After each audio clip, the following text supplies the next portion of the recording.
नमस्कार, मैं हूं राम किंकर सिंह। दिल्ली तक की खास पेशकश में आपका स्वागत है। राजधानी दिल्ली में जो कोरोना का संक्रमण रेट है वो 10% के पार कर चुका है। सबसे ज़्यादा चिंता पैदा करता है। ऐसे में क्या ये किसी नए वेरिएंट की वजह से हुआ? जाहिर तौर पर जीनोम सीक्वेंसिंग के जरिए पता चलेगा। लेकिन मेरा मकसद आपको डराना नहीं है, बल्कि ये बताना है कि इस वक्त दिल्ली में जो स्थिति है वो हकीकत में है क्या। अगर 10% संक्रमण रेट पार कर चुका है, बावजूद इसके अगर आपने अब तक न केवल वैक्सीन ली है और ना ही बूस्टर डोज लिया है, तो सबसे पहले अगर वैक्सीन नहीं ली है तो वैक्सीन लीजिए, और अगर बूस्टर डोज नहीं लिया है तो बूस्टर डोज लीजिए, क्योंकि ये बहुत बड़ी परेशानी आपके लिए खड़ी कर सकता है। ऐसे में आपको याद होगा कि जब कभी भी आप ट्रैफिक में चलते हैं तो साफ तौर पर कहा जाता है कि अगर कार के साथ हैं तो अपने जो है सीट बेल्ट का इस्तेमाल करें, और अगर आप जो है बाइक से चल रहे हैं तो अपने हेलमेट का इस्तेमाल करें। ऐसा क्यों कहा जाता है?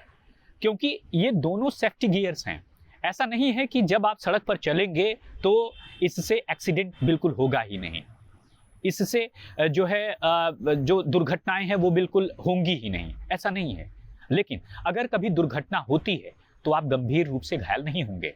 फर्ज कीजिए आप बाइक से चल रहे हैं, अचानक से एक्सीडेंट होता है, लेकिन सर में चोट नहीं लगती है क्योंकि आपने हेलमेट पहन रखा है। दूसरी तरफ अगर आप गाड़ी से चल रहे हैं और सीट बेल्ट नहीं पहना है तो जाहिर तौर पर अगर खुदा ना खास्ता एक्सीडेंट हो गया तो सीट बेल्ट आपकी जान भी बचा सकता है। बस यही चीज़ें वैक्सीन और बूस्टर डोज करते हैं। ये भले ही आपको संक्रमण होने से न बचा पाएं, लेकिन अगर संक्रमण हुआ तो स्थिति गंभीर नहीं होगी, इसकी ये पूरी गारंटी देते हैं।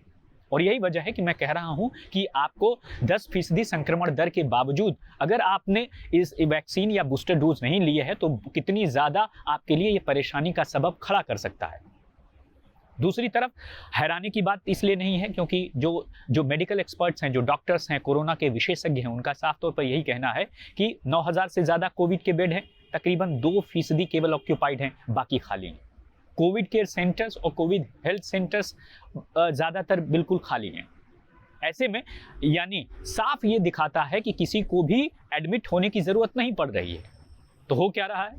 हल्का बुखार हो रहा है, जुकाम हो रहा है, खांसी हो रही है, और यही वजह है कि वो कोरोना के तौर पर जो है संक्रमित हो रहे हैं, और उसके बाद जो है ये कहा जा रहा है कि उनको कोरोना हो गया।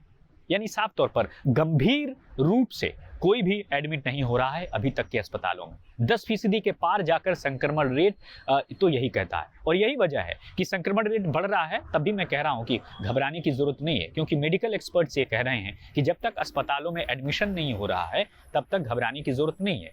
और ये हमेशा ध्यान रखना होगा कि कोरोना हमारे साथ ही रहेगा, और इसके लिए हमें सेफ्टी गियर्स का इस्तेमाल करना चाहिए, मास्क का इस्तेमाल करना चाहिए। और यही वजह है कि मास्क और सैनिटाइज़र, मैं आज भी जब कहीं जाता हूं तो कोरोना काल से ही मुझ में ये एक आदत बन चुकी है कि मैं अपने बैग में एक छोटा सैनिटाइज़र रखता हूं, और जब कहीं भी मैं किसी से हैंडशेक करता हूं या फिर किसी से मिलता हूं तो जब मेरी उपस्थिति 3 से ज़्यादा के बीच में होती है तो मैं मास्क का इस्तेमाल करता हूं, लेकिन जब भी मैं कहीं जाता हूं तो सैनिटाइज़र का इस्तेमाल करता हूं। इसलिए कोरोना से बचने का खास तरीका यही है कि हम उससे संबंधित जो तमाम प्रोटोकॉल हैं उसका पालन करें। तो मेरे साथ इस वीडियो में बस इतना ही। घबराइएगा मत, घबराने के लिए नहीं, कोरोना के साथ रहना है, कोरोना से लड़ना है, सेफ्टी गियर्स पहनकर अपने जीवन में चलना है, क्योंकि कोरोना अब भी हमारे बीच है। मेरे साथ पूरी दिल्ली तक की टीम को दीजिए इजाजत। फिर हाजिर होंगे एक नए मुद्दे के साथ। धन्यवाद।